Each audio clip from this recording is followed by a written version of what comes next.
മോൻജി നേരെ ഇത്രയായിട്ടൊന്നും വിശക്കുന്നില്ലല്ലോ, പണ്ടത്തെ പോലെ ദഹിക്കുന്നില്ല എന്നൊരു സംശയം. വയസ്സായതിന്റെ ലക്ഷണമായിരിക്കും. പണ്ടൊക്കെ വിശപ്പായിരുന്നു പ്രശ്നം, ഇപ്പൊ വിശപ്പില്ലാത്തതും പ്രശ്നം.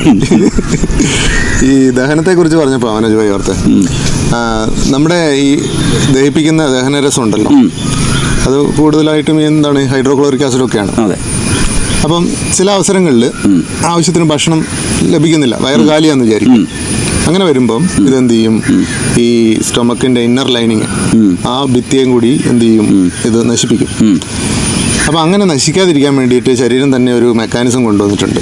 അതായത് ഒരു 3-4 ദിവസം ആകുമ്പോഴത്തേനും ഈ സ്റ്റൊമക്കിന്റെ ഇന്നർ ലൈനിങ് ടോട്ടലി റീപ്ലേസ് ആവും. പുതിയ സെറ്റ് ഓഫ് ഈ എപ്പിത്തീലിയൽ സെൽസ് വരും. അതുകൊണ്ട് തന്നെ നമുക്ക് എന്താ ഈ ദഹനരസത്തിന്റെ ഡാമേജസ് ഒന്നും ഉണ്ടാവില്ല, അത് റീപ്ലേസ് ആയിക്കോളും. കൊള്ളാം, അത് ഗംഭീര പരിപാടി കേട്ടോ. അത് നല്ല ഉഷാറായിട്ടില്ലേ. പിന്നെ എന്തൊക്കെയാണല്ലേ. അതെ, വിശപ്പ് വന്നോളും, വിഷമിക്കണ്ട. ഒരു സത്യം പറയട്ടെ, ഇപ്പൊ ചെറുതായിട്ട് വിശക്കാറ് അതാ പോയി അടിച്ചു.